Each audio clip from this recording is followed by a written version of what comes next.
안녕하십니까 여러분. 재산보험의 이론과 실무, 계약 전 알릴 의무 알아보고 있는데요. 저번 시간에 이어서 고지 의무에 대해서 좀 알아보도록 하겠습니다.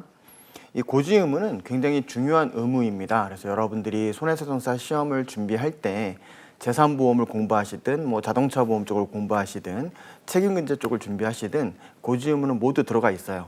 근데 그 중에서 이 고지 의무에 대한 중요성은 사실 재산보험에서 가장 중요합니다. 실제로 시험에서도 여러 번 기출이 됐었으니까 여러분들이 꼼꼼하게 준비를 좀 해두시는 게 좋겠습니다. 자, 이어서 이 청약서상 알릴 사항이라는 주제로 좀 알아볼 텐데요. 이 청약서상 알릴 사항이라는 것은 우리가 지금 공부하고 있는 내용이 계약 전 알릴 의무잖아요. 그래서 계약이 시작되기 전에 가입자 측에서 보험회사에 알려줘야 될 사항들이 뭐가 있으며 그런 의무를 왜 부담해야 되는지에 대해서 저번 주에 알아봤고요. 이번 주에 또 이어서 볼 것은 우리 보험약관, 그러니까 보험약관에 보시면은 법률에서 규정한 계약 전 알릴 사항이 있고요. 그 다음에 개별 실무에서 각각의 보험계약을 체결할 때 그 보험에서 정한 우리 보험에서는 이런 내용들을 네가 좀 알려줘야 되겠어 라고 알려주도록 요구하고 있는 사항들이 보험마다 달라요. 당연히 건물 화재보험이면은 건물 컨디션에 대해서 궁금해할 것이고 사람을 담보하는 재산보험 같은 경우에는 그 사람의 과거력에 대해서도 궁금해하겠죠. 그래서 보험의 특성에 따라서 이 알릴 사항 이런 거 좀 알려줄래? 라고 보험회사가 요구하고 있는 내용들이 차이가 있는데 이 재산보험에서는 청약서라고 하는 설명에 이 질문표가 들어있습니다. 그래서 예전에 병원 간 적이 있습니까? 치료받은 적이 있습니까? 수술 받은 적이 있습니까? 이런 것들을 물어보고 있는데요. 불행히도 여러분들이 공부하실 때에는 그 질문표에 있는 내용을 거의 정확하게 암기하고 계셔야 됩니다. 왜냐면 이 내용을 써라라는 문제도 제법 한 2번 정도 나왔었거든요. 그리고 이 내용을 쓰라라고 하는 단술 약수형이 아니라 할지라도 이 내용을 기준으로 이걸 응용한 사례 문제도 나왔었어요. 그래서 여러분들이 이 내용을 좀 잘 알고 계셔야 되고요. 첫 번째 보도록 할게요. 이거로 처음에 여러분들이 내가 이거 외워야 된다 부담 갖지 마시고요. 보실 때 기간부터 한번 끊어서 가죠. 그 양가로 1번 보시면 최근 3개월 이내라고 되어 있잖아요. 그럼 3개월에 동그라미 한번 치시고 밑에 양가로 2번 보시면 또 최근 3개월 이내에 똑같이 기간이 나와 있으면서 마약이라고 나와 있죠. 마약만 좀 동그라미 치시고 그 다음에 그 양가로 3번에 최근 1년 이내에 돼 있죠. 1년 동그라미 치시고 그 다음에 양가로 4번에 최근 5년 이내라고 돼 있죠. 그 5년에 동그라미 치신 다음에 보험회사가 가입하고자 하는 피보험자의 건강 상태에 대해서 물어보는 단위는 최근 3개월, 1년, 5년이구나 부터 여러분들이 입력을 해두시면 되겠습니다. 최근 3개월, 1년, 5년 즉 가입한 날짜를 기준으로 가입하고자 청약서를 작성하는 날짜를 기준으로 최근 3개월, 과거 3개월 또는 과거 1년 또는 과거 5년 그러면 최장 과거 5년치까지에 해당하는 병력을 물어보고 있는 거예요. 근데 병력도 이제 여러 가지가 있을 수가 있는데 그 내용에 대해서 각각의 기간별로 두고 있습니다. 당연히 최근 3개월이면 아무래도 최근에 병을 앓았던 부분에 대해서 물어보는 것이기 때문에 예를 들면은 질병 의심 소견을 받은 적이 있다거나 질병 확정 진단을 받은 적이 있다라고 했을 때 여러분들 생각해 볼까요? 3개월짜리, 1년짜리, 5년짜리 중에서 질병 의심 소견을 하나 꼭 넣어야 된다면 보험회사 입장에서는 어디 넣을까요? 최근 3개월 이내의 질병 의심 소견을 물어보겠죠. 왜냐면 이게 좀 의심이 되는데 요즘 검사를 좀 받아봐야 될 것 같은데요 라고 했던 내용들이 최근 5년보다는 최근 3개월 이내에 의심 소견을 받은 적이 있는지에 대해서 물어볼 것이고 확정 진단을 받은 것에 대해서는 당연히 과거 5년 이내에 진단을 받은 적이 있는지 물어보겠죠. 이런 식으로 어떤 병력에 따라 가지고 물어보고 있는 난이도가 좀 달라요. 입원을 했습니까? 단순히 입원했습니까? 또 어떤 케이스는 7일 이상 계속할 치료를 받은 적이 있습니까? 이런 식으로 세부 내용이 좀 다릅니다. 그럼 여러분들 3개월, 1년, 5년이라고 하는 기간은 한번 입력이 되셨을 테니까 3개월에서는 뭘 물어보고 1년에서는 뭘 물어보고 5년에서는 뭘 물어보는지 그걸 여러분들이 완성시키게 되면 일단 이 고지 사항과 관련된 청약서에 있는 계약 전 알릴 사항과 관련돼서 중요한 내용을 거의 80% 이상은 정리를 한 겁니다. 보시면 최근 3개월 이내의 의사로부터 진찰 또는 검사를 통하여 밑줄을 좀 꺼두시면 질병 의심 소견, 질병 확정 진단, 입원, 치료, 수술, 투약이라고 되어 있죠. 여기까지만 밑줄을 좀 꺼두십시오. 그리고 여러분들 키워드로 3개월 이내에 질병 의심 소견, 질병 확정 진단, 입원, 치료, 수술, 투약 이게 키워드입니다. 키워드를 여러분들이 입력시켜 주시고요. 이것도 여러분들 막 외우려고만 하지 마시고요. 가만히 보시면 자, 우리 입원 치료 받잖아요. 입원 치료, 그 다음에 수술. 입원 보통 뭐 해야죠? 수술하니까 보통 입원하는 경우가 많죠. 수술 받고 나면 뭐 합니까? 퇴원하면서 약 타가라고 하잖아요. 그래서 입원 치료 받았으니까 수술하러 간 목적이겠죠. 수술 받고 투약. 그래서 입원 치료 수술 투약인데 이걸 근간으로 해서 최근 3개월 이내에는 비교적 최근 정보를 보험회사가 알고자 함이니까 질병 확정 진단뿐만 아니라 질병 의심 소견까지 총 6가지를 물어보는구나. 이 정도 정리해 두시면 조금 암기하시기가 수월하실 겁니다. 두 번째 밑에 보시면 제가 당구장 표시를 해놨는데 질병 의심 소견이 뭐냐? 자, 질병 의심 소견이란 의사로부터 진단서 또는 소견서를 발급받은 경우를 말합니다라고 되어 있죠. 즉 질병 의심 소견은 이건 사실 좀 실무적인 내용이긴 한데 보통 우리 질병 의심 소견이라는 게 병원에 가서 저 선생님 너무 피곤한데요? 라고 얘기했더니 의사 선생님이 그래요? 뭐 증상을 들어보더니 뭐 갑상선에 이렇게 초음파를 대보 검사를 해보는 거죠. 보더니 갑상선에 결절이 있는 것 같은데요? 라고 이제 그렇게 얘기를 했다고 가정한다면 갑상선 결절이라는 것은 우리 피부에 이렇게 여드름 나듯이 갑상선 안에 이렇게 도돌도돌한 게 났다는 걸 그 결절이라 그러거든요. 그러면 갑상선 결절에 대해서 이 초음파를 통해서 봤는데 좀 흐리긴 하지만 있는 것 같아요라는 것은 갑상선 결절로 완전히 확인된 건 아니죠. 하지만 결절인 것 같아요라고 해서 의심 소견이 내린 거죠. 이런 것들이 바로 질병 의심 소견이에요. 그러면 선생님이 그냥 스쳐 지나가는 말로 결절인 것 같기도 하고 아닌 것 같기도 하고 한다고 해서 이게 무조건 질병 의심 소견이냐? 그런 의미는 아니고요. 질병 의심 소견이라는 정확한 의미는 그래요? 그럼 선생님 제가 결절이 있다는 것에 대해서 회사에 제출할 수도 있어서 그러는데 소견서를 하나 작성해 주실 수 있을까요? 라고 물어봤을 때 의사 선생님이 소견서 작성 가능하죠. 그 정도는 될 것 같아요. 라고 한다면 이거는 질병 의심 소견이에요. 근데 만약에 소견서를 요청했을 때 그냥 그렇게 보인다는 거지 소견서를 발급할 정도는 아닌 것 같은데요? 라고 얘기한다면 이거는 의사가 봤을 때 갑상선 결절인 것 같기도 하고 자체는 질병 의심 소견으로 볼 수는 없어요. 그래서 요청했을 때 소견서 발급이 가능할 정도, 물론 소견서를 내가 받지 않았다 하더라도 소견서 가능합니까? 의사가 오케이 가능합니다 그러면 이거는 질병 의심 소견에 들어가요. 그럼 여러분들이 3개월 이전에 내가 이런 일이 있었지 라는 판단이 든다면 그거는 얘기를 해줘야 된다는 겁니다. 3개월 이내에 질병 의심 소견, 질병 확정 진단, 입원 치료, 입원했으니까 수술, 퇴원하면서 투약 6가지 있죠. 6가지 여러분들이 이 3개월 이내에 있다는 거. 우리 이제 투약이라는 자체가 여러분들 무조건 입원한 다음에 퇴원해서 받는 투약만 의미하는 건 아닙니다. 암기를 돕기 위해서 제가 투약을 이렇게 연결시켜서 말씀을 드린 거지 3개월 이내에 그냥 통원 치료 받으면서 투약 받은 것도 투약은 투약이에요. 그래서 여러분들 헷갈리시지 말고 여기에 대해서 정리를 잘 해두시면 좋겠습니다. 그리고 두 번째 밑에 보시면 투약이란 의사가 환자에게 약을 처방하는 행위를 말하는 것으로 실제로 약을 구입하지 않아도 기재해야 됩니다. 어떤 분들은 이런 경우가 있어요. 의사 선생님들이 처방전을 써주시면 그걸 갖고 약국에 안 가고 그냥 집에 가시는 거죠. 나중에 뭐 보험 가입하면서 투약? 나 약 먹은 적은 없는데? 라고 하면서 처방전을 받았지만은 내가 약을 타지 않았다는 이유로 투약 사실이 아니요라고 체크하시는 경우가 있거든요. 이것도 고지의무 위반입니다. 투약은 약을 먹었든 안 먹었든 의사가 약을 먹을 필요성이 있으니 처방전을 적어 드릴게요 라고 했다면 그 처방전 나온 자체가 투약에 해당이 되는 겁니다. 그래서 여러분들이 이게 착각하시면 안 되고 그런 사실이 있었다면 다 고지를 해주셔야 돼요. 네.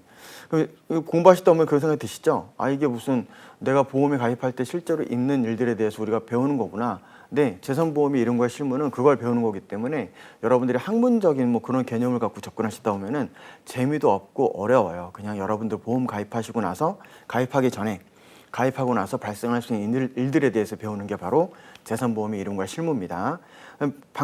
양가로 2번 볼게요. 최근 3개월 이내에 마약을 사용하거나 혈압 강화제, 신경안정제, 수면제, 각성제, 진통제 등 약물을 상시 복용한 사실이 있는지라고 되어 있죠. 그럼 여러분들 이 양가로 2번은 사실 1, 2, 3, 4번 중에서 가장 중요하지 않아요. 왜 중요하지 않냐면 마약을 사용하는 분들 혹시 주변에 본 적이 있으십니까? 거의 없죠. 이게 무슨 얘기냐면 양가로 2번은 사실 실무에서 거의 쓸 수 있는 일이 거의 없죠. 저 마약하는데요 라고 얘기하는 사람도 없을 뿐만 아니라 그걸 잡아내는 것은 보험회사가 하는 건 아니니까. 그래서 마약을 사용하거나 혈압 강화제, 신경안정제, 수면제, 각성제, 진통제 등 약물을 상시 복용한 사실이 있습니까는 만약에 물어보는 질문이 나왔을 때 예를 들어서 뭐 청약서상 알릴 사항을 쓰시오 라고 했을 때 그 양가로 1번, 2번, 3번, 4번이 있지만 1번, 3번, 4번만 쓰셔도 돼요. 그 정도로 양가로 2번에 대한 중요성은 그렇게 크진 않아요. 물론 같이 더 써주면 더 좋겠죠. 하지만 이것까지 뭐 그렇게 중요하지 않은데 일부러 외우려고 하지 마시고 그냥 마약이랑 혈압 강화제 정도만 입력해 두시면 돼요. 마약이나 혈압 강화제. 근데 이제 주의해서 보셔야 될 거는 마약을 사용하고 나돼 있죠. 그럼 마약은 자주 사용했든 가끔 사용했든 한 번만 사용했어도 이거는 얘기를 해줘야 된다는 의미고요. 뒤에 보시면 혈압 강화제, 신경안정제, 수면제, 각성제, 진통제 등 약물을 상시 복용이라고 돼 있죠. 그래서 얘네들은 상시 복용. 1회 복용에 대해서는 고지를 안 해도 되는데 상시 복용했다면 이거는 고지를 해줘야 된다. 이런 의미가 되겠습니다. 그 다음에 양가로 3번 보시면 최근 1년 이내에 의사로부터 진찰 또는 검사를 통하여 추가 검사, 괄호 열고 재검사를 받은 사실이 있는지라고 되어 있죠. 이거는 이 제가 청약서의 질문표에 예아뇨 체크하면서 그날을 기준으로 과거 1년 동안에 추가 검사 또는 재검사를 받은 적이 있는지를 물어보는 거예요. 예를 들어서 1년 안에 뭐 대략 한 10개월 전에 무릎이 아파가지고 병원에 갔더니 의사 선생님 엑스레이 찍어보고 나서 무릎 뼈가 간격이 많이 좁아져 있어요. 이거 관절염인 것 같은데 엑스레이상으로 염증이 막 심하게 나타나진 않고 보통 염증은 CT가 잘 잡아내거든요. 그러면 이거 알아보기 위해서 한 2달 뒤에 오셔가지고 CT 검사 한번 해볼게요 라고 이제 얘기를 했을 수도 있겠죠. 그럼 얘기를 했을 때 그 얘기 듣고 만약에 제가 검사를 받았다면 검사를 받으러 2달 있다가 CT 찍으러 갈 수도 있고 안 갈 수도 있어요. 그죠? 근데 가고 안 가고는 제 마음이지만 보험에 가입할 때 이거는 제가 안 갔다 하더라도 의사로부터 추가 검사 또는 재검사에 대한 소견이 있었잖아요. 그럼 제가 안 갔다 하더라도 이거는 고지를 해야 되는 거예요. 이런 것들이 바로 추가 검사 또는 재검사에 대한 내용입니다. 아시겠죠? 그 다음에 양가로 4번 보시면 최근 5년 이내에 의사로부터 진찰 또는 검사를 통하여 입원, 수술, 계속하여 7일 이상 치료, 계속하여 30일 이상 투약을 받은 사실이 있는지. 우리 아까 양가로 1번에서 뭐 했었죠? 입원, 치료, 수술, 투약 있었죠. 자, 요 똑같은 키워드를 가지고 양가로 4번 보시면은요. 입원, 수술, 그 다음에 계속하여 7일 이상 치료, 계속하여 30일 이상 투약.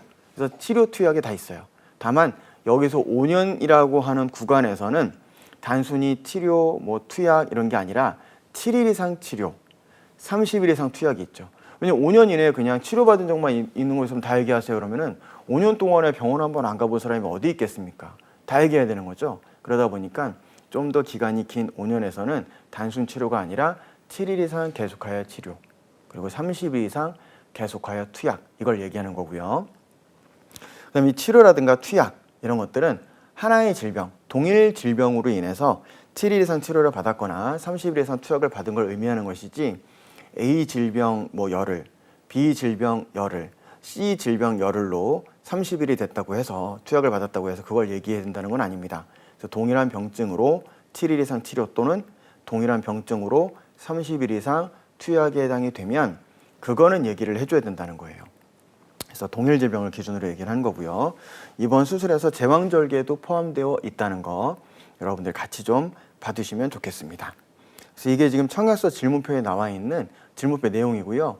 이거는 보험업 감독 업무 시행 세칙에 나와 있는 내용을 보험회사에서 청약서의 질문표에 그대로 갖고 온 거기 때문에 제3보험에 여러분들을 가입하고자 할 경우에는 모든 보험회사가 실손보험 제외하고요. 모든 보험회사에서 물어보는 공통적인 고지 사항이에요. 물어보고 있는 내용들이에요. 그래서 그다음에 이제 양가로 5번 있습니다. 최근 5년 이내에 아래 10대 질병으로 의사로부터 진찰 또는 검사를 통하여 질병 확정 진단, 치료, 입원, 수술, 투약 받은 사실이 있는지. 이것도 똑같이 입원, 치료, 수술, 투약, 질병 확정 진단을 받은 적이 있는지를 물어보고 있죠. 그래서 3개월짜리랑 5년짜리는 입원, 치료, 수술, 투약이라는 키워드가 공통적인데 10대 질병을 제외한 5년짜리 방금 봤던 구간에서는 7일 이상 계속하여 치료, 30일 이상 계속하여 투약이었고 5년 이내에 진단받은 10대 질병은요. 이거는 7일 이상 치료, 30일 이상 투약을 받지 않았어도 10대 질병 자체가 굉장히 센 질병들을 의미하는 거기 때문에 단순한 치료, 단순한 투약이 있었다 하더라도 얘는 7일 30일이라고 조건을 안 붙이고 무조건 고지해주게 돼 있어요. 옛날에 이제 제가 어렸을 때 가요 톱10이라는 그 무슨 가요 프로그램이 있었습니다. 근데 거기서 보면은 연말에 연말에 가요대제전 이런 거 하면은 10대 가수 이런 거 뽑았어요. 10대 가수. 그래서 뭐 그런 거 그 개념으로 10대 질병, 이렇게 질병 중에서 10대, 정말 보험회사가 몸소리치기 싫어하는 10대 질병들이 있어요. 10대 가수처럼 해서 이해하시면 될 것 같은데, 이 10대 질병들은 모두 합병증이 무서운 질병들을 모아놨습니다. 모아놨고요. 보통 저 같은 경우는 이제 외울 때 앞글자를 따서 암백, 고당협, 심심간뇌애 이렇게 외웠었는데, 그냥 외우면 재미가 없으니까 옛날에 그 판관 포청천이라는 그 중국 드라마가 있었어요. 그래가지고 제가 보면서 중국말 따라하듯이 암백, 고당협, 심심간뇌 이렇게 해서 외웠던 그 기억이 있는데, 뭐 더 좋은 외울 수 있는 방법이 있다면 정리를 해두시되, 없으면 그냥 앞글자 따서 암백, 고당협, 심신간뇌애 이렇게 외우시면 됩니다. 그리고 앞글자를 따서 외우는 거는 공부하실 때예요. 지금 어차피 서술형이기 때문에 이거를 갖다가 네 과목이라고 하는 서술형 과목들을 예를 들어서 뭐 8월 달에 시험이 있는데 1월 1일부터 외우면 뭐 다음날 다다음날 되면 또 잊어먹잖아요. 그러다 보니까 처음엔 앞글자 따서 외워두시고, 앞글자 딴 다음에 한 2번 정도만 써보시면 앞글자만 외워져 있으면 사실 살 붙이는 건 어렵진 않아요. 그래서 보통 저는 그 방법을 많이 쓰고 있거든요. 머리가 이렇게 좋은 편도 아니어서 앞글자 따기를 많이 이용했었는데, 그 앞글자는 따두고 보통 이제 여러분들 뭐 주변에 메모지를 이용해서 써두시든, 저는 막 왔다 갔다 하면서 막 손바닥에도 써놓고 막 외우고 그랬었어요. 생각 안 나면 보면서 외우고. 어쨌든 시험 합격은 빨리 해야 되는 거니까. 그래서 그랬던 기억이 있네요. 어쨌든 이 10대 질병 보시면 밑에 암, 그다음 암백, 고당협이니까요. 암, 백혈병, 고혈압, 협심증, 그다음에 심근경색, 심장판막증, 간경화증, 뇌졸중증, 당뇨병, 에이즈 돼 있죠. 그래서 암백, 고, 당, 협. 그래서 1, 2, 3, 9, 4 이렇게 외웠죠. 그다음에 심신, 간, 뇌에는 5, 6, 7, 8, 10 저는 이렇게 외웠어요. 그러니까 이 10대 질병은 지금 청약서 질문표에 나와 있는 걸 순서대로 한 거고요. 10대 질병을 써라 그랬는데 뭐 순서대로 썼다고 쓰지 않았다고 해서 감점되고 그런 거 없습니다. 10대 질병만 쓰면 되는 거기 때문에 저는 이렇게 암백, 고당협, 심신간뇌로 외웠었습니다. 근데 뇌졸중증 돼 있는데, 이거 뇌졸중, 이거는 철자만 좀 주의하시면 돼요. 뇌졸증 아니고요. 뇌졸중입니다. 중이고, 뇌졸중은 뇌출혈, 즉 뇌혈관이 터지는 거하고요. 뇌경색, 뇌혈관이 막히는 거 두 가지를 통틀어서 뇌졸중이라고 해요. 그래서 이런 질병들로 인해서 7일 이상 치료, 30일 이상 투약이 아니라 단순한 치료 또는 투약 사실만 있거나 질병 진단 받은 사실만 있어도 요거는 알려줘야 됩니다. 합병증들이 많거든요. 그래서 10대 질병을 이렇게 별도로 정해놓고 있습니다. 밑에 보시면은 그거 외에도 현재 및 과거의 질병 사항 외에 직업, 운전, 월소득 여부도 계약 전 알릴 의무에서 물어보고 있어요. 직업이 뭐냐, 운전을 하고 있느냐, 안 하고 있느냐, 월소득. 운전 여부는 왜 물어볼까요? 질병보험에서는 사실 중요하지 않은데 상해보험에서는 교통사고에 대한 위험이 있기 때문에 운전 여부 물어보는 거고요. 직업 같은 경우에도 뭐 그 직업이 변경됨으로써 또는 가입했을 때 내 직업을 숨기고 좀 더 안전한 직업으로 얘기해가지고 싸은 보험료를 내고 사실 내 직업은 되게 위험한 직업인데 그럴 수 있잖아요. 그런 경우 대비해서 물어보는 거고요. 그 다음에 월소득 같은 경우에는 이런 경우가 많이 있어요. 월소득이 예를 들어서 뭐 한 150, 200 이렇게 본인이 고지해 놓고 보험료를 갖다가 한 달에 막 80만 원, 100만 원씩 여러 개 가입해가지고, 그리고 몇 달 있다 갑자기 의문의 사고가 발생해서 사망했어요. 그럼 이거 보험금 줘야 돼요, 말아야 돼요? 정황상으로 봤을 때는 뭔가 사기의 어떤 의심이 분명히 가죠.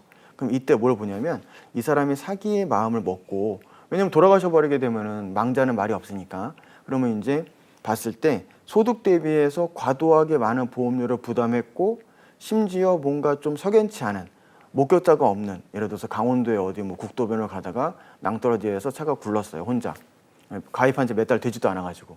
그런 사건들이 발생했을 때에는 이 소득 대비해서 과도한 보험을 계약을 체결하고 얼마 안 있다가 좀 석연치 않은 사고로 돌아가셨다고 한다면 이때는 고의사고로 추정될 수가 있거든요. 그래서 소득 여부를 물어보는 겁니다. 여러분들 가입하실 때 가급적이면은 소득은 조금 여유 있게 얘기하는 게 오히려, 뭐 예를 들어서 내가 한 달에 1,000만 원 버는데 보험료 200만 원 낸다는 거는 문제될 게 없잖아요. 근데 한 달에 뭐 250 버는데 보험료 200 낸다 그러면은 나중에라도 문제가 될 수 있어요. 그래서 그런 부분들도 의외로 중요합니다. 그래서 이런 것들이 이제 청약서에 나와 있는 알릴 사항들이고요. 그럼 이제 알릴 사항들에 대해서 사실대로 알려서 간다면 참 모두에게 해피하겠죠. 보험사도 잘했어, 고마워요, 잘 알려줘서. 가입자도 다 뭐 얘기했으니까 나중에 사고가 나게 되면은 받을 돈은 분명히 받을 수 있는 것이고. 근데 항상 문제가 되는 게 이 의무를 위반했을 때가 문제가 되는 거죠.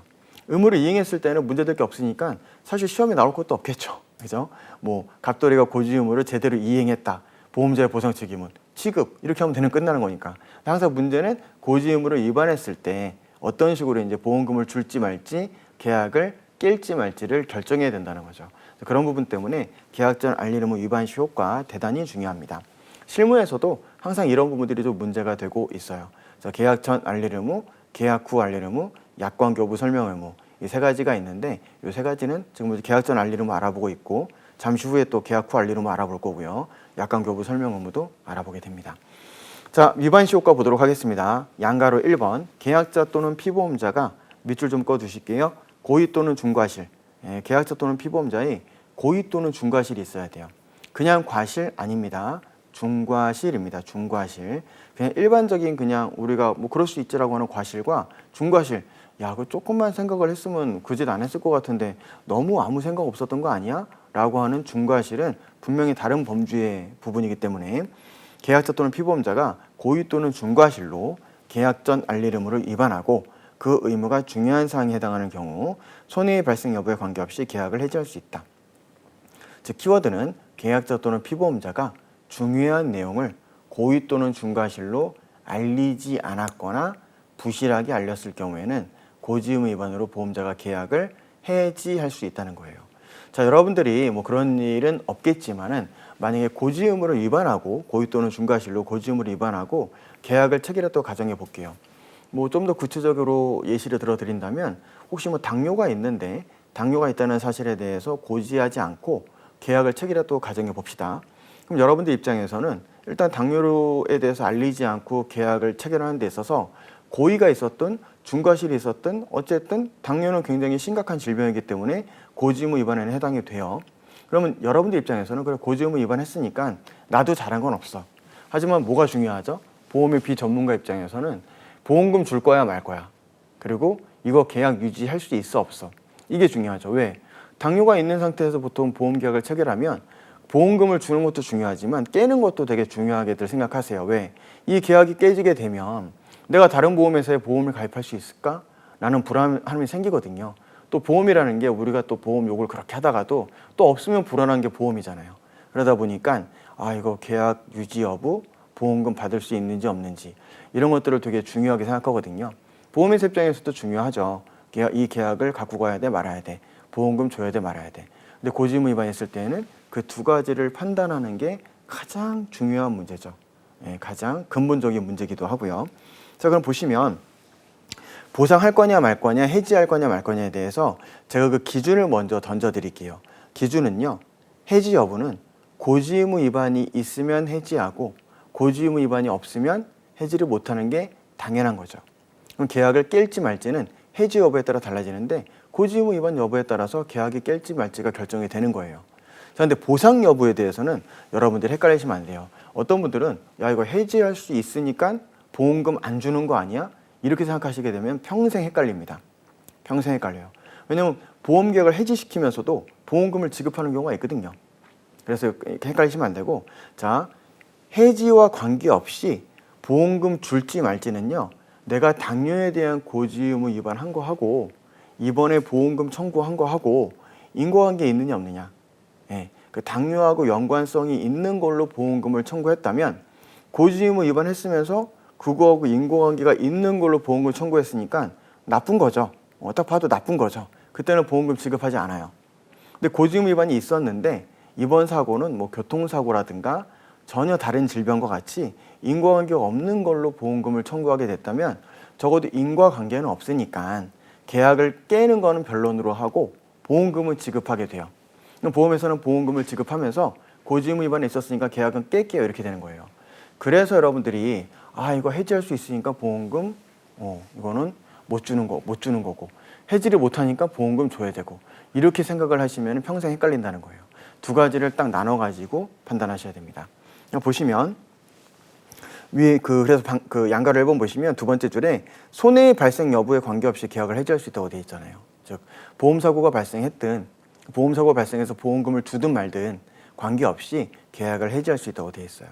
그 다음에 해지할 수 있는 거기 때문에 보험회사가 고지 의무 위반 사실을 알았는데 해지하지 않을 수도 있어요. 그냥 갖고 가지 뭐. 보험회사가 선택할 문제거든요. 물론 대부분의 보험회사는 계약을 해지하겠지만은 뭐 그런 경우도 있다는 겁니다. 그래서 무조건 해지해야지만 되는 건 아니에요. 그다음에 양가로 2번 보시면 해지권 행사 제한 사유 있습니다. 이거는 자 고지 의무 위반이 있으면은 계약을 해지할 수 있어. 근데 고지 의무 위반이 있어도 계약을 해지할 수 없는 경우가 있어요. 고지 의무 위반이 있어도 그러면 언제 해지하지 못하느냐? 즉 원칙은 해지. 하지만 예외적인 사유에 해당이 되면 고지 의무 위반이 있어도 계약 해지 못함 이렇게 되어 있는 거거든요. 그러면 이제 여러분들 소비자 입장에서는 어떤 경우인지가 더 중요하겠죠. 내 계약이 깨지지 않고 온전히 가려면 어떤 경우에 해당이 돼야 내가 당뇨에 대한 고지 의무 위반이 있어도 계약이 살아남을 수 있을지.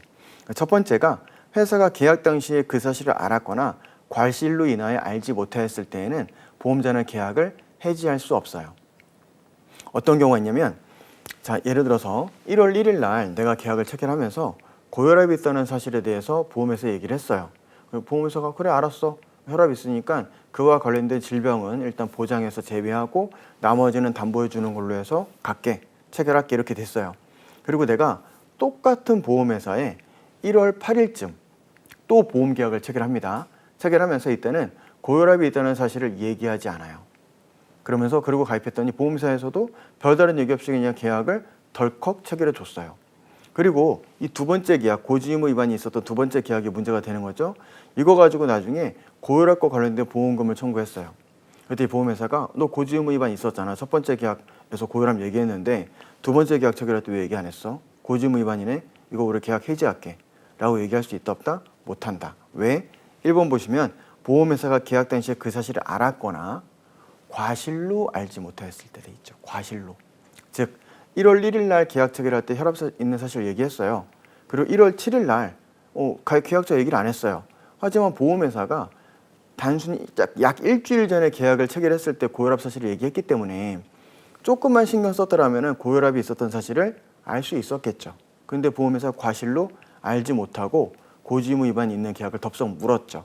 이때는 보험회사 니네도 과실이 있으니까 계약 해지 못해라고 제안해 놓은 거예요. 제가 1월 1일, 1월 7일 이렇게 1월 8일 이렇게 말씀드렸는데 일주일 텀으로 계약 체결했을 때 고혈압에 대한 고지 의무 위반이 있었고 제가 말씀드린 예시와 같이 판결했던 사례가 있어서 그 판결례를 방금 제가 예시로 들어드린 겁니다.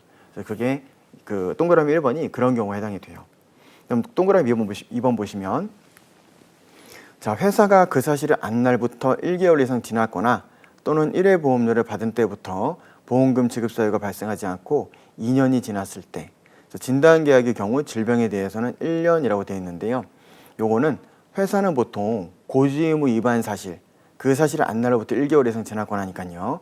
당뇨에 대해서 만약에 고지 의무를 위반했다면 보험회사가 보통 이제 고지 의무 위반을 알게 되는 시점은 계약 체결할 때 홍길동이라는 사람이 당뇨에 대한 고지사항을 고지하지 않고 당뇨를 숨기고 가입했다면 계약 체결할 때 보험회사가 홍길동 씨 어떻게 살았는지를 막 조사하진 않죠. 그때는 가만히 있다가 모르니까 있다가 나중에 홍길동 씨가 보험금을 청구했다? 그럼 그때부터 심사가 개시돼요.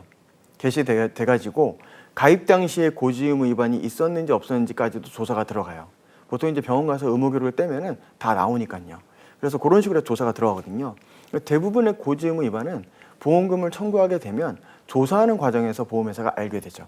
그러면 보험회사가 조사하다 보니까 예를 들어서 고지 의무 위반이 있었네. 가입 당시에 당뇨 사실 안 알렸네. 난 사실 알았어요. 알게 됐는데 보험회사가 그럼 알게 됐으면 해지를 해야 되는데 보험회사는 이제 해지 안 하는 거예요. 뭐 요거는 일단 보험금이 좀 청구액이 소액이니까 가만히 내버려 뒀다가 나중에 뭐 사망보험금이라든가 큰 거 청구 들어올 때 내 계약 날려야지. 지금 보험료가 더 많이 들어왔으니까 조금 더 유지시켜 볼까 하다가 한 3, 4년, 4, 5년 지나가지고 큰 돈 청구했더니 너 4, 5년 전에 고지 의무 위반한 거 있었지? 우리 다 알고 있었어. 일부러 안 했거든. 잘 걸렸다 이놈 이러면서 계약 해지할게. 이렇게 한다는 것도 법적으로는 허용되지 않습니다. 이 뭔가 보험회사가 해지권이라고 하는 권리를 쥐고 있는 거는요, 시효가 있어요. 어느 기간 내에 네가 그 권리를 행사해야지. 사람 뭐 갖고 노는 것도 아니고 갖고 있으면서 할까 말까 10년 20년 있다가 할게 이렇게 한다는 거는 법에서 허용하지 않는다는 거죠. 그러다 보니까 이 어떤 행사할 수 있는 권한에 대해서 제척기간이라는 걸 두고 있어요. 제척기간. 그래서 제척기간이 그 사실을 안 날로부터 1개월이라고 되어 있는 거예요. 그래서 고지 의무 위반 사실, 당뇨에 대한 고지 의무 위반이 있었다? 그러면은 보험회사가 그 사실을 조사 결과 알았을 때에는 안 날로부터 1개월 이내에 계약을 해지할 것 같으면 빨리 해지하라는 거예요. 그래서 사람 불안하지 않게. 그래서 1개월 이내에, 근데 만약에 1개월 이내에 해지를 안 했어요. 해지 안 했으면 보험회사가 야, 니네한테 권리를 줬어. 근데 니네가 1개월 동안 그 권리를 행사할 수 있음에도 불구하고 뭐 한다고 아무것도 안 하고 있었다. 그럼 1개월이 지났으니까 네 손에 들어있는 권리는 탁 쳐가지고 박탈시켜버리는 거예요. 행사하지 못해. 해지 못해. 갖고 가야 돼. 니네가 1개월 동안 행사하지 않았으니까 불이익은 니네가 떠안아야 돼. 이렇게 얘기를 하는 겁니다. 그래서 1개월 이상 지났거나 또는 1회 보험료를 받은 때부터 보험금 지급 사유가 발생하지 않고 2년이 지났을 때에는 계약을 해지할 수 없다고 되어 있어요. 자, 또는이기 때문에 보험회사가 고지 의무 위반 사실을 안 날로부터 1개월 이상 지났을 때에도 해지권을 행사할 수 없고요. 또는 그렇지 않다 하더라도 보험회사가 계약 체결할 때 보통 1회 보험료를 받죠. 1회 보험료를 받은 날로부터 2년 동안 보험금 지급 사유가 발생하지 않았다면 보험회사의 해지권 행사가 제한된다는 거예요. 그래서 고지 의무에 있어서 이 제척 기간이요, 그 최장 좀 뒤에 나오겠지만 최장 계약 체결일로부터 3년까지 행사할 수 있어요. 그래서 어떤 경우라도 3년이 지나잖아요. 고지 의무 위반으로 보험자가 계약을 해지할 수 없어요. 독특하죠. 굉장히 독특하죠.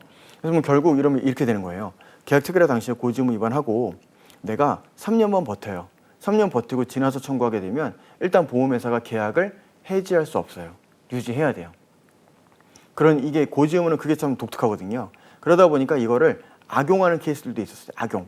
그래서 악용했다는 사실이 입증이 되면 권리남용으로 이제 청구권 자체를 박탈시켜 버리는 경우는 있었지만은 이게 막 입증이 안 되면, 그것도 입증이 안 되면 그냥 3년 지나서 고지 의무 위반이 있어도 3년 지나 청구하면은 보험금을 줘야 돼요. 현재도 그래요. 네, 그런 게 있기 때문에 독특한 부분이긴 하죠. 근데 그게 최장 3년이고요. 지금 앞에서 보시는 우리 같이 보고 있는 조항은 1회 보험료를 받은 때로부터 보험금 지급 사유가 발생하지 않고 2년이라고 되어 있습니다. 얘는 3년 이내, 즉 2년이라 기간이 더 짧죠. 기간이 더 짧으니까 소비자한테 유익합니까? 불리합니까? 3년보다 기간이 짧아 2년만 버티면은 고지의무 위반으로 위반이 있어도 보험자가 계약을 해지하지 않겠대요. 소비자한테 유리하죠. 유리한 조항이니까 법에서 허용이 되는 거예요. 소비자한테 불리했다면 오히려 이 조항은 해당이 안 되겠지만, 예를 들어서 뭐 약관에서 3년이 아니라 우리는 5년 이렇게 정해놨다. 그러면 그 조항은 무효가 돼요. 왜? 법에서는 고지의무 위반이 있을 경우에 최장 3년까지만 보험회사가 따질 수 있고 3년 지나면 고지의무 위반을 따질 수 없도록 되어 있는데, 약관에서 법보다 불리하게 소비자한테 5년 이래버리게 되면 그 조항은 무효다라고 보거든요. 근데 지금 이거는 2년이잖아요. 법보다 기간이 더 짧죠. 소비자한테 유익하니까 법에서 내버려 두는 거예요. 그리고 니네가 알아서 해. 유리한 거는. 근데 이거 보시면 1회 보험료를 받은 때로부터 보험금 지급 사유가 발생하지 않고 돼 있어요. 이 보험금 지급 사유가 발생하지 않고를 여러분들이 밑줄 그어 두셔야 돼요. 그리고 보험금 청구 사유 아님이라고 적어 두시는 게 좋을 것 같아요. 무슨 얘기냐면, 자, 1회 보험료를 받았어요. 그리고 제가 당뇨에 대한 고지 의무를 위반했는데, 안 알렸는데, 숨겼는데, 그리고 1회 보험료 받은 때로부터 보험금 지급 사유인데, 지급 사유 발생하지 않고라고 돼 있는데, 제가 당뇨로 병원에 다녔어요. 근데 보험회사에다가 청구는 안 했어요. 자, 그러면 이거를 보험금 지급 사유가 발생하지 않았다고 봐야 될까요? 청구 안 했으니까? 아니죠. 여기서 말하는 보험금 지급 사유는 보험회사에 보험금을 청구했든 안 했든 관계없습니다. 그래서 보험금 청구 사유가 아니라는 거고요. 지급 사유는 병원에 갔다 왔을 때 이미 보험회사가 알았든 몰랐든 이거는 보험금 지급 사유가 발생한 거잖아요. 병원비가 발생했으니까. 그때는 보험금 지급 사유에 해당이 되는 거예요. 자, 그러면 1회 보험료 받은 때로부터 한 번이라도 고지 의무를 위반한 어떤 숨긴 질병, 또는 고지 의무, 이게 당뇨로 숨겼지만은 예를 들어 당뇨 외에 내가 다른 질병으로 1회 보험료 받고 나서 다른 갑상선 결절 이런 것들로 갔다. 상관없는 질병으로. 이것도 보험금 지급사유에 해당이 된다고 봐요. 즉 고지 의무 위반이 있었다. 그럼 1회 보험료 받은 시점부터 그 당뇨로 인해서 갔든 당뇨와 전혀 무관한 질병으로 갔든 뭘로 갔든 간에 어쨌든 보험금 지급 사유가 없었어야 돼요. 전혀 병원에 간 적이 없이 2년이 경과하면 그때는 보험회사가 나중에 그 사실을 알게 됐다 하더라도 고지의무 위반을 주장하지 않겠다는 거예요. 그래서 정말 악용하겠다라는 생각이 드시는 분들이 있다면 나는 고지의무를 위반하고 일회보험료 낸 날로부터 2년 동안 병원에 가지 않으리라. 정신력으로 버티리라. 이렇게 생각을 하고 2년이 지나간다면 해지권 행사는 보험회사가 하지 않겠다라는 거죠. 그 의미입니다. 근데 진단계약의 경우 질병에 대해서는 1년이라고 돼 있죠. 이 진단계약은 이제 뭐 가입 금액이 고액이거나 특별하게 그 가입자의 건강 상태 파악이 필요할 경우에는 진단 절차를 통해서 체결하는 계약을 진단계약으로 말씀드렸어요. 그 진단계약 같은 경우에는 보험금 지급사유 발생하지 않고 1년이니까 1년만 버티면 고지의무 위반으로 계약 해지하지 않겠다라는 의미가 됩니다. 그다음 뒤에 보시면 제가 이제 표로 잠깐 좀 적어놨는데, 자, 계약 체결일로부터 보험금 지급사유가 발생하지 않고 진단계약은 1년이라고 돼 있죠. 역시 보험금 지급사유가 발생하지 않고 무진단계약은 2년이라고 돼 있죠. 이게 앞에서 봤던 내용이죠. 진단계약은 1년, 그 외 계약이니까 무진단계약이죠. 무진단계약은 보험금 지급사유가 발생하지 않고 2년이 경과하면 해지할 수 없다고 그랬죠. 그 다음에 상법 및 약관에서 최장이 3년까지라고 돼 있어요. 그래서 제가 3년짜리를 하나 또 그어놨고, 그 다음에 끝에 5년 보면은요, 5년에서는 사기 취소돼 있죠. 이거는 이제 그 고지의무 위반이 아니라 고지의무 위반을 넘어서 이게 내가 안 흘린 사실이 사기에 해당될 정도. 예를 들면은 고지의무에서 10대 질병에 에이즈가 있었어요. 에이즈 있었는데 좀 에이즈 옛날에 진단받은 사실을 보험에서 숨기지 않은 거랑 내가 당뇨 진단받은 사실을 보험에서 숨기지 않은 거랑은 사실 좀 죄질 자체가 달라요. 그래서 예를 들어서 에이즈하고 당뇨는 비교해 봤을 때 당연히 에이즈가 훨씬 큰 질병이죠. 근데 에이즈를 알리지 않았다. 이거는 누가 봐도 당뇨를 알리지 않은 거에 비해서 훨씬 더 큰 잘못을 했다고 보는 거예요. 그러면 이때는 고지의무 위반이 아니라 넘어서서 야, 이 정도면은 뭐 사기 치려고 가입한 거 아니야? 라고 볼 수 있다는 거죠. 그러면 사기에 의해서 계약이 체결됐을 때에는 고지의무 위반처럼 3년만 버티면 해줄게가 아니고요. 사기는 계약 체결일로부터 5년 이내에 발각될 경우에 계약을 취소할 수 있어요.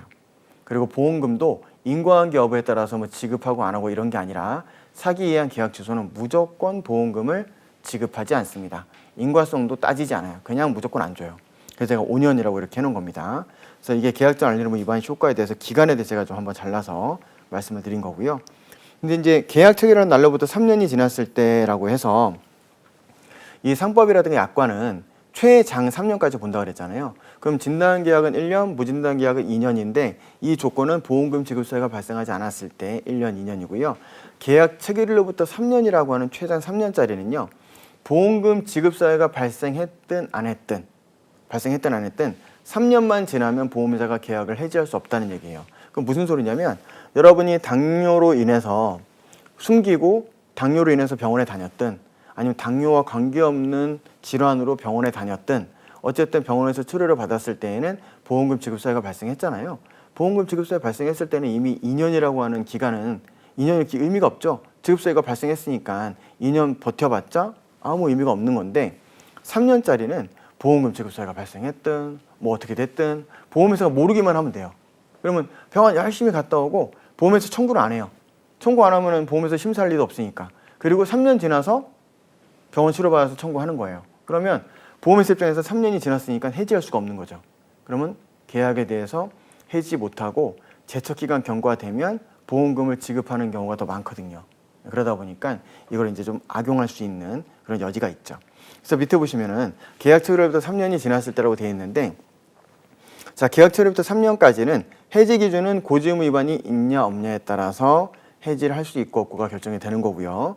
보험금을 줄지 말지는 인과관계에 따라서 결정이 돼요. 3년까지는.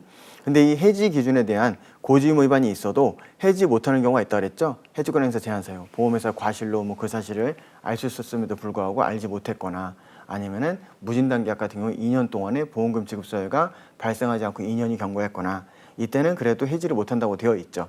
근데 그거는 예외적인 경우고 원칙은 고지의무 위반이 있으면 일단 해지는 가능하다. 근데 약관에서 정한 해지권 행사 제한 사유에 해당이 된다면 고지의무 위반이 있더라도 해지는 못한다. 까지가 이제 해지 기준에서 여러분들이 생각을 하고 풀어 나가야 되는 부분이고요. 근데 보상 여부는 그냥 심플하게 인과관계 고지 의무 위반 사실과 이번 청구권 사이에 인과관계가 있느냐 없느냐. 인과관계 있으면 더 안 좋은 거니까 보험금 안 주고, 인과관계 없으면 보험금은 지급하고, 이렇게 본다는 거죠. 밑에 보시면 당뇨 미고지, 자, 가입 이후 3년 내에 교통사고가 발생했어요. 그러면 자, 당뇨를 미고지하고 가입 이후 3년 내에 교통사고 발생했어요. 그러면 여기에 대해서 보험회사는 보험금을 줘야 됩니까 말아야 됩니까? 당뇨는 고지 의무를 위반했지만 교통사고는 당뇨하고 인과관계가 없죠? 인과관계 없으니까 보험금은 지급해요. 근데 당뇨에 대한 고지 의무 위반 사실은 어쨌든 발각이 됐죠. 보험회사는 계약을 해지할 수 있어요. 그 결과 계약 해지, 교통사고 보험금은 지급, 이렇게 되는 거죠.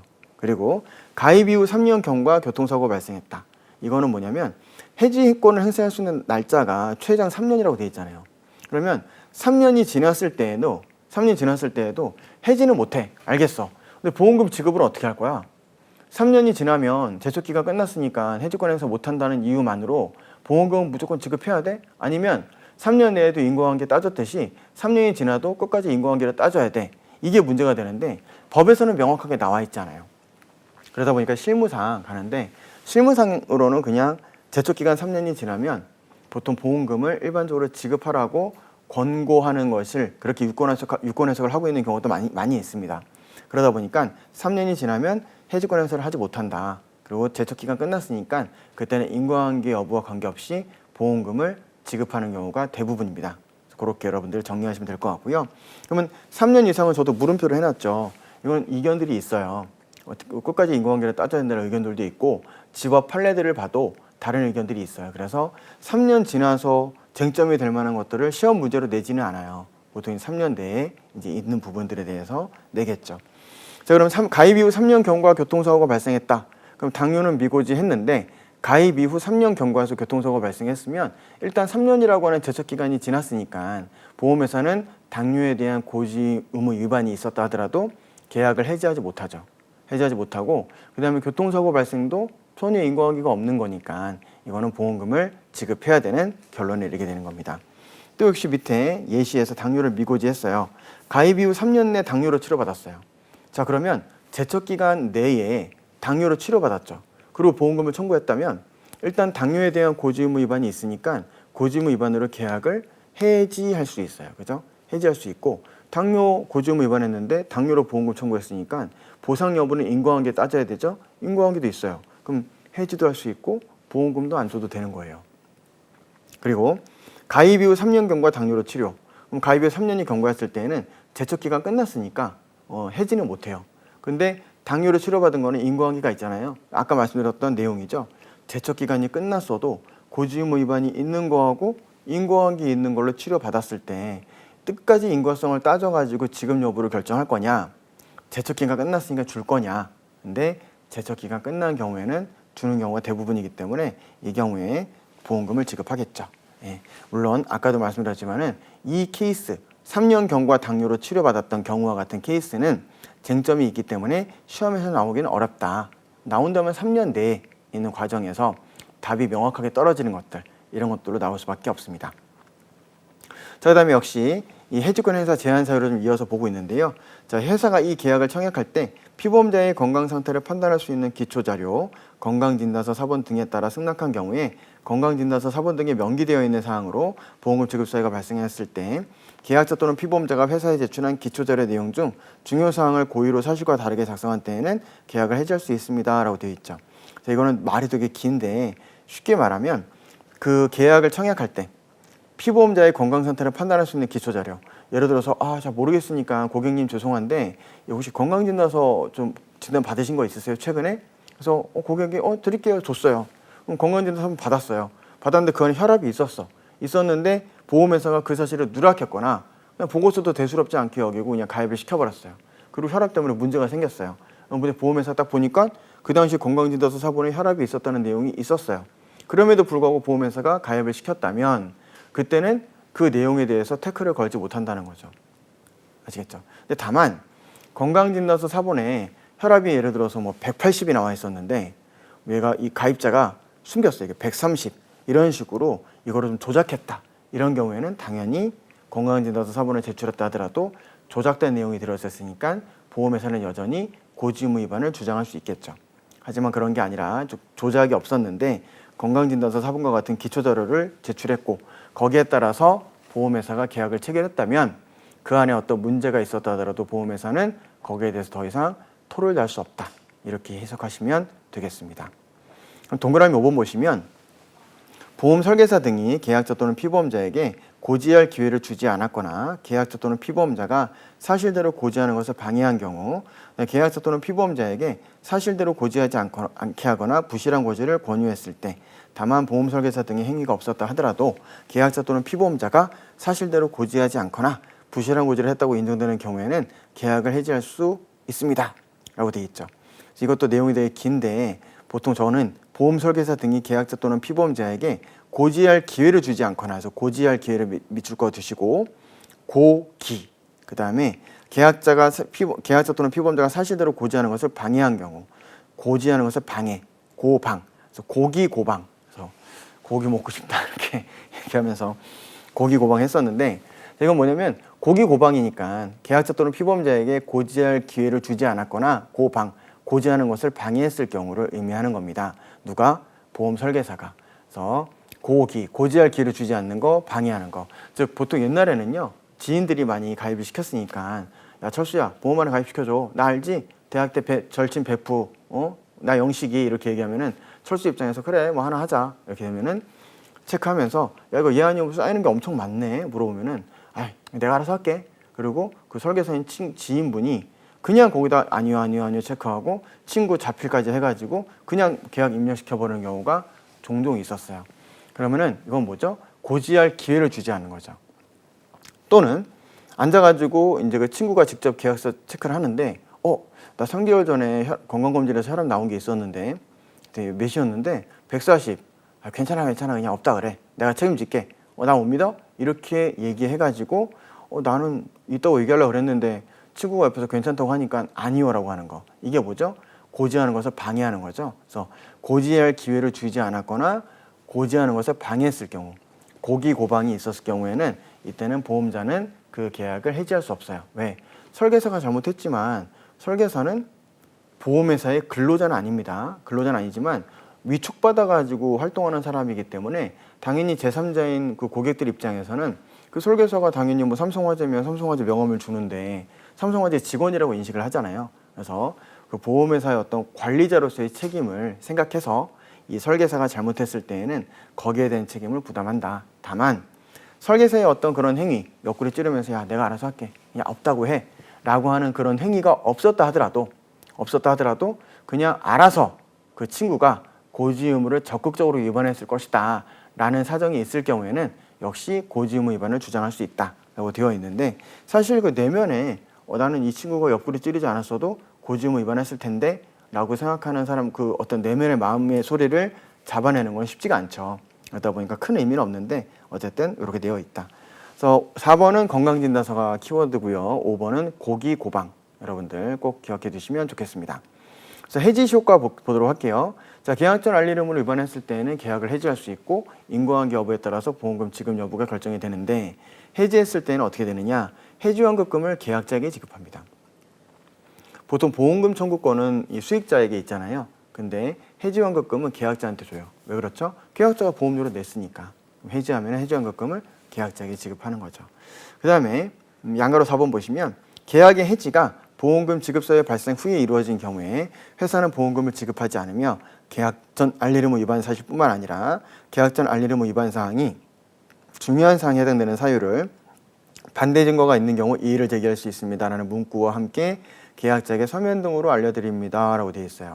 잘 보시면 아까 제가 계속 말씀드렸던 게 고지 의무 위반이 있으면은 보험금 지급할 때 인과관계 여부에 따라서 결정합니다 라고 되어 있는데 여기 보시면은 계약의 해지가 보험금 지급서의 발생 후에 이루어진 경우에도 회사는 보험금을 지급하지 않는다고 되어 있어요. 즉 그러면 고지 의무 위반이 있으면 제가 방금 말씀드렸던 내용과 달리 보험금을 지급하지 않으며 이렇게 되어 있죠. 이상하죠? 근데 보시면 양가로 5번에서 그 내용이 나와요. 알릴 의무 위반한 사실이 보험금 지급서의 발생에 영향을 미쳤음을 회사가 증명하지 못한 경우에는 다시 약정한 보험금을 지급합니다. 그럼 양가로 4번에 있는 첫 번째, 두 번째 줄과 양가로 5번을 합치게 되면 결국 그냥 원래 고지 의무 위반이 있으면 보험금을 지급하지 않는데 인과관계가 있고 없고에 따라서 인과관계가 있다는 사실에 대해서 회사가 입증하지 못한 경우에는 보험금을 지급한다고 돼 있잖아요. 쉽게 표현하면 보험회사가 인과관계에 있다는 사실을 입증하지 못하면, 즉 인과관계 없으면 보험금을 지급하겠다. 그래서 제가 방금 말씀드렸던 내용 똑같죠? 인과관계 여부에 따라서 보상 여부 결정. 이거는 결론을 내서 제가 말씀을 드린 거기 때문에 4번 보고 당황하지 마시고 4번과 5번을 합쳐가지고 방금 말씀드렸던 것과 같이 인과관계 여부에 따라서 지급 여부를 결정하시면 되는 겁니다. 다만 인과성의 여부는 누가 입증하느냐? 보험회사가 인과관계에 있다는 사실을 입증하겠다는 거예요. 입증 못하면 우리가 입증 못했으니까 인과관계 없는 것으로 봐서 보험금을 지급하겠다. 이런 의미가 되는 겁니다. 두 번째, 그 양가로 4번의 두 번째 줄 보시면 계약자를 알릴 의무 사항이 중요한 사항에 해당되는 사유를 반대 증거가 있는 경우 이의를 제기할 수 있습니다. 라는 문구와 함께 계약자에게 서면 등으로 알려드립니다. 라고 되어 있죠. 그래서 이거는 꼭 들어가야 되는 문구예요. 반대 증거, 즉 우리가 이를 조사해 보니까 고지 의무 위반이 있어요. 그래서 보험 계약을 해지해야 될 것 같고요. 그리고 조사해 보니까 당뇨에 대한 고지 의무 위반 사실과 이번 뇌경색 진단 사이에 인과관계가 있다라는 의학적 판단이 있었다. 그래서 인과관계 있으니까 보험금도 못 주겠다. 근데 만약에 소비자분께서 불만이 있으시면 당뇨하고 이 보험금 이번에 발생한 뇌경색 사이에 인과관계 없다는 사실을 좀 입증하시라. 인과관계 없다는 사실이 입증이 되면 보험금 주겠다. 그리고 당뇨에 대한 고지 의무 위반이 있었지만은 이게 나의 고의 또는 중과실이 아니다라든가, 이거는 내가 어떻게 일부러 고의 또는 중과실로 중요한 사항을 고지하지 않은 게 아니기 때문에 고지 의무 위반이 아니다라고 입증할 수 있는 자료가 있으면은 또 제시해 주셔라. 반대 증거가 있는 경우 이의를 제기할 수 있습니다라는 문구와 함께 계약자에게 서면 등으로 알려주도록 되어 있습니다. 그래서 이 내용들 굉장히 중요하니까 여러분들이 눈으로 자주 보고 익혀두시는 게 좋을 것 같네요. 계속 말씀을 드렸지만 해지 여부는 고지 의무 위반 있느냐 없느냐에 따라서 해지 여부 결정되는 거고요. 보상 여부는 인과관계 여부에 따라서 이제 보험금을 지급할 거냐 말 거냐. 그래서 해지는 고지 의무 위반 여부가 기준이 된다. 다만 아까 우리가 봤던 해지권 행사 제한 사유가 있었죠. 해지권 행사 제한 사유에 해당이 되면 고지 의무 위반이 있어도 계약을 해지할 수 있지만 해지권 행사 제한 사유에 해당이 되면 다시 또 해지를 못한다. 고지 의무 위반이 있어도 계약을 해지하지 못한다. 이렇게 되는 거고요. 그다음 보험금 지급 여부는 고지 의무 위반 사실과 이번 보험금 지급 사유, 보험금 청구한 사실 간의 인과관계 여부에 따라서 보험금을 줄지 말지 결정이 된다까지 정리를 좀 해두도록 하고요. 다음 시간에는 이와 관련된 문제풀이를 좀 알아보도록 하겠습니다. 고생하셨습니다.